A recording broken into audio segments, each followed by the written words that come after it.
ଯୀଶୁଖ୍ରୀଷ୍ଟଙ୍କ ପବିତ୍ର ଓ ବହୁମୂଲ୍ୟ ନାମରେ ନିର୍ମଳ ଖରା ୟୁଟ୍ୟୁବ୍ ଚ୍ୟାନେଲରେ ଆପଣ ସମସ୍ତଙ୍କୁ ସ୍ୱାଗତ କରେ।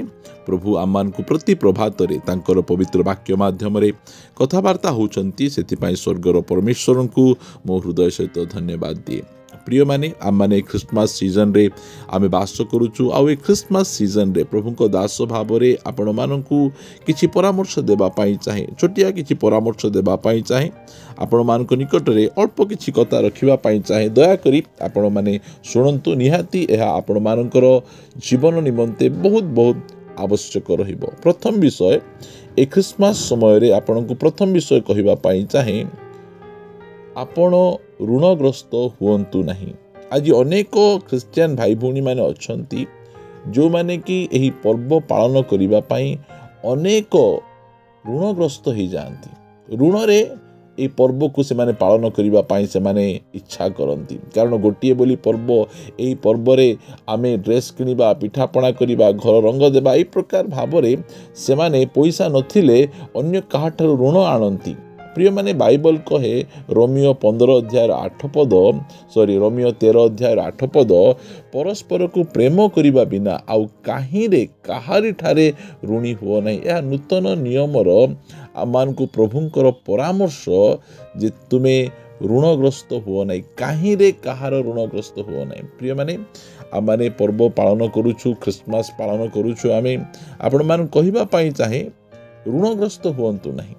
ନୂଆ ପୋଷାକ ନାହିଁ ତ ଚଳିବ, ଆପଣ ଘର ରଙ୍ଗ ଦେଇନାହାନ୍ତି ତ ଚଳିବ, ଆପଣ ଦୟାକରି ଋଣଗ୍ରସ୍ତ ହୁଅନ୍ତୁ ନାହିଁ। କାରଣ ପ୍ରଭୁ ଆମକୁ ଋଣଗ୍ରସ୍ତ କରିବା ପାଇଁ ଆସିଲେ ନାହିଁ, ଋଣ ମୁକ୍ତ କରିବା ପାଇଁ ସେ ଆସିଲେ। ଏହି କଥାକୁ ମନେ ରଖନ୍ତୁ ଯେ ଏହି ଖ୍ରୀଷ୍ଟମାସରେ ଆପଣ ଟଙ୍କାଟି ମଧ୍ୟ କାହାର ଋଣୀ ହୁଅନ୍ତୁ ନାହିଁ। ଏହା ଆପଣମାନଙ୍କୁ ପ୍ରଭୁଙ୍କ ଦାସ ଭାବରେ ମୁଁ କିଛି କହୁଅଛି। ଦ୍ୱିତୀୟ ବିଷୟ ହେଲା, ଆପଣ ଅପବ୍ୟୟ କରନ୍ତୁ ନାହିଁ। ଏହି ସମୟରେ ଆମେ ଦେଖୁ ଯେ ଅନେକ ଜଣ ଅଛନ୍ତି, ସେମାନେ ନିଜର ଅର୍ଥକୁ ଅପବ୍ୟୟ କରୁଛନ୍ତି। କାରଣ ପରମେଶ୍ୱର ଆମକୁ ଟଙ୍କା ଦେଇଛନ୍ତି। ଆପଣ ଚାକିରି କରନ୍ତୁ, ବିଜନେସ୍ କରନ୍ତୁ, ଡେଲି ବାଇସିସ୍ କାମ କରନ୍ତୁ, ଆପଣ ଯାହା ବି କାମ କରନ୍ତୁ, ଯେଉଁ ଟଙ୍କା ଆପଣ ପାଉଛନ୍ତି ତାହା ପରମେଶ୍ୱର ଆପଣଙ୍କୁ ଦେଇଛନ୍ତି। ଆମର ପ୍ରଭୁ ଯୀଶୁଖ୍ରୀଷ୍ଟ ଅପବ୍ୟୟର ସମ୍ପୂର୍ଣ୍ଣ ବିରୋଧୀ ଅଟନ୍ତି। କାରଣ ଯେଉଁ ସମୟରେ ସେ ଶିଷ୍ୟମାନଙ୍କୁ 5ଟି ରୁଟି 2ଟି ମାଛ ଆଣି ତାଙ୍କୁ ବାଣ୍ଟି ଦେଲେ, 5,000 ଲୋକଠୁ ଅଧିକ ଖାଇଲେ, ତୃପ୍ତ ହେଲେ, ଆଉ ସବୁ ଫିଙ୍ଗି ପକାଇଲେ। ମାତ୍ର ଯୀଶୁଖ୍ରୀଷ୍ଟ କହିଲେ, ତୁମେ ସେସବୁ ଗୋଟାଅ, ସେସବୁ ନଷ୍ଟ କର ନାହିଁ, ଅପବ୍ୟୟ କର ନାହିଁ। ଆମର ପ୍ରଭୁ ଯୀଶୁଖ୍ରୀଷ୍ଟ ଅପବ୍ୟୟର ସମ୍ପୂର୍ଣ୍ଣ ବିରୋଧୀ ଅଟନ୍ତି।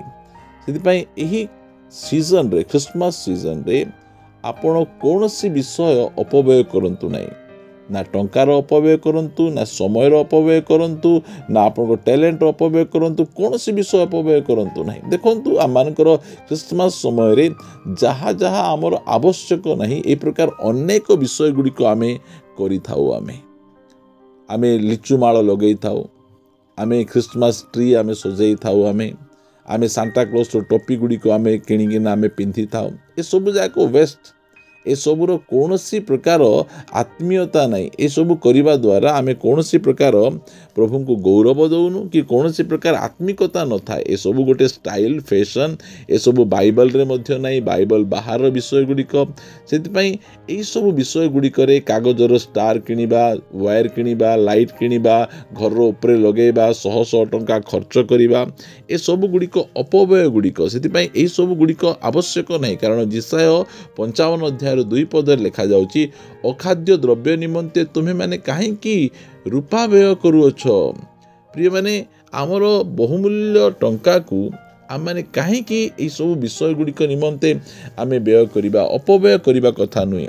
ଆମେ ପର୍ବ ପାଳନ କରୁଛୁ, ଖ୍ରୀଷ୍ଟମାସ ପାଳନ କରୁଛୁ, ପ୍ରଭୁ ଯୀଶୁଖ୍ରୀଷ୍ଟ ଜଗତର ଆଗମନକୁ ଆମେ ସ୍ମରଣ କରି ପ୍ରଭୁଙ୍କୁ ଆମେ ଧନ୍ୟବାଦ ଦେଉଛୁ।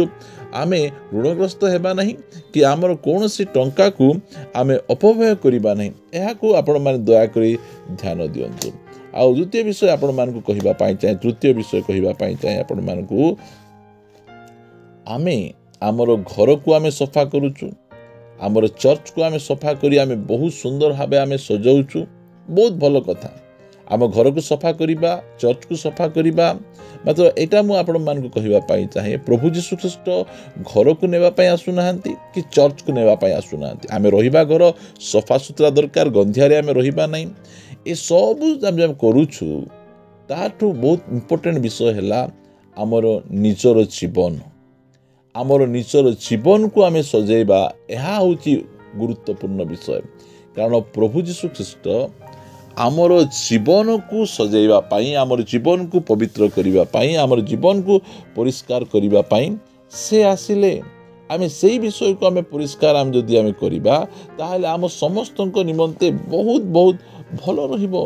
प्रथम कोरिन्थियो 3 अध्याय 16 पद लिखा गला तुम्हे माने कि जानो नहीं जे तुम्हें माने ईश्वर मंदिर कोटा आमे माने आ ईश्वर आत्मा तुम्ह मान अंतर रे बास करती घरे बास करती नहीं कि चर्च रे बास करती नहीं आम मानकर अंतर रे बास करती आम मानकर संपर्क को ठीक करिबा आम मान जीवन रे जहाँ जहाँ पाप गुड़िक अच्छी से सब पाप गुड़िक को आम छाड़देबार अच्छी निज को आम परिष्कार करवा आम यीशु रक्त द्वारा यीशु वाक्य द्वारा यीशु आत्मा द्वारा आमर जीवन को आम परिष्कार करवा। यही ख्रिस्टमास समय रे आपण घर सफा करुचंती भल चर्च सफा करुचंती भल मात्र आमर निजर हृदय को आम सफा करवा सेटा बहुत बहुत गुरुत्वपूर्ण विषय जदि आम ताहा आम करूना घर सफा करुचु चर्च सफा करुचु हृदय सफा नहीं ताहले आमर कौनसी कौनसी काम रे आसीबो नहीं ऋणग्रस्त हेबे नहीं अपव्यय करिबे नहीं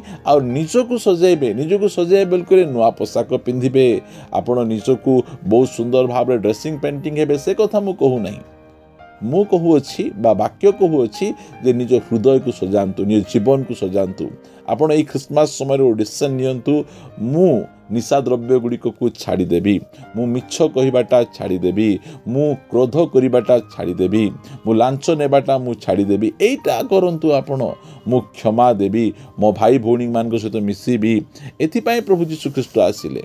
प्रिय माने प्रभु आमान को दया करंतु अनुग्रह करंतु आमानकर ए ख्रिस्टमास समय रे आमे एही परामर्श गुड़िक आम जदि ग्रहण करिबा ताहाले आमान को निमंते बहुत बहुत भल हेबो।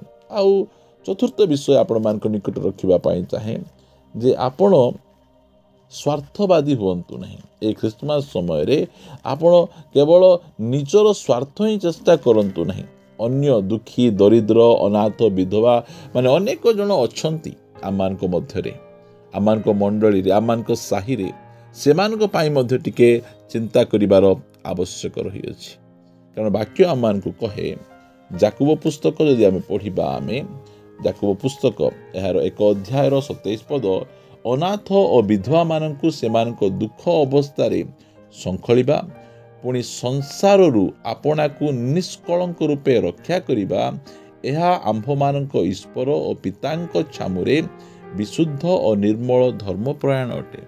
प्रिय माने अन्य माने अनाथ अछंती विधवा माने अछंती सेमानंकु आमे दुख अवस्था रे संखलिबा सेमानकर दुख अवस्था से दुख अवस्था रे सेमानकर जत्न नेबा सेमानक सहित ठिया हेबा सेमानक सांत्वना देबा कंफर्ट करिबा ए सब विषय गुड़िक आमे जदि चिंता करिबा ताहाले आमानक निमंते भल हेबो। प्रिय माने आमे ख्रिस्टमास सीजन रे अछु जागतिक लोक माने सेमाने तांकर पर्वपर्वाणी रे केवल निज विषय रे ही सेमाने चिंता करती निजे खाती निजे पिंधती मात्र प्रभु आमको ताहा शिखई ना ख्रिस्टमास माने देबा कारण ईश्वर जगत को एड़े प्रेम कले जे से आपण अद्वितीय पुत्र को देले से आमे भल थिलु कि आमे जगत भल थिला कि जगत खराब थिला जगत दुष्टतारे परिपूर्ण थिला हेले मध्य से आपण पुत्र को देले।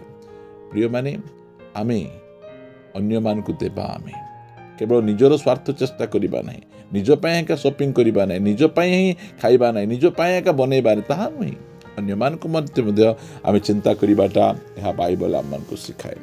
प्रिय प्रभु को लोक माने आपण माने एई सब विषय गुडी को ध्यान करिवे जहा द्वारा कि आम मानकर ख्रिस्टमास उपयुक्त भाव रे आमे करि परिबा आमे ऋणग्रस्त हेबे नहीं अपव्यय करिबे नहीं निजर स्वार्थ चेष्टा आपण करिबे नहीं आउ निजको सजेबे एटा होचे निजको सजेबा निजको पवित्र करिबा निजको साधु परि रखिबा पाप ठारू दूर को रखिबा आमे ताहा हेले आमମାନଙ୍କର ଖ୍ରୀଷ୍ଟମାସ ପ୍ରକୃତରେ ଆମେ ଖ୍ରୀଷ୍ଟମାସ ଭାବରେ ଆମେ ସେଲିବ୍ରେଟ୍ ଆମେ କରିପାରିବା। ପ୍ରଭୁ ଆମମାନଙ୍କୁ ଆଶୀର୍ବାଦ କରନ୍ତୁ। ଆସନ୍ତୁ ପଦେ ପ୍ରାର୍ଥନା କରିବା। ଗୌରବମୟ ପିତା, ମୁଁ ତୁମକୁ ଧନ୍ୟବାଦ ଦିଏ ଯେ ତୁମେ ଆମମାନଙ୍କୁ ପରାମର୍ଶ ଦେଉଛ ତୁମର ବାକ୍ୟରୁ। ଆମେ ତୁମର ଗୌରବ ମହିମା କରୁଛୁ ପ୍ରଭୁ। ଆମେ ଯେ ପ୍ରକାର ଏ ଖ୍ରୀଷ୍ଟମାସରେ କ'ଣ କରିବୁ ନାହିଁ ଏହା ତୁମେ କହିଛ ପ୍ରଭୁ। ଦୟାକରି ସାହାଯ୍ୟ କର। ଆମେ ଏହି ଜାଗତିକ ଭାବରେ ଏହି ଖ୍ରୀଷ୍ଟମାସକୁ ପାଳନ ନ କରି ପ୍ରଭୁ ତୁମେ ଯେଉଁ ପାଇଁ ଆସିଲ ଏହି ଜଗତରେ ସେହି ଉଦ୍ଦେଶ୍ୟକୁ ଆମେ ସଫଳ କରିପାରିବୁ। ଦୟାକରି ତୁମେ ଆମମାନଙ୍କୁ ସାହାଯ୍ୟ କର। ପ୍ରାର୍ଥନା ଶୁଣିଛ, ଧନ୍ୟବାଦ। ଏ ପ୍ରାର୍ଥନା ପ୍ରଭୁ ଯୀଶୁ ନାମରେ ମାଗୁଛୁ, ଆମେନ୍ ଆମେନ୍। ପ୍ରେଜ୍ ଦ ଲର୍ଡ। ପ୍ରଭୁ ଆମେ ସମସ୍ତଙ୍କୁ ପ୍ରଚୁର ଭାବେ ଆଶୀର୍ବାଦ କରନ୍ତୁ। ପ୍ରଭୁ ଯଦି ଅନୁଗ୍ରହ କରନ୍ତି ଆସନ୍ତା ଅଧ୍ୟାୟରେ ପୁନର୍ବାର ପରସ୍ପର ସହିତ ସାକ୍ଷାତ ରହିବା। ସମସ୍ତଙ୍କୁ ନମସ୍କାର। Praise the Lord. God bless you.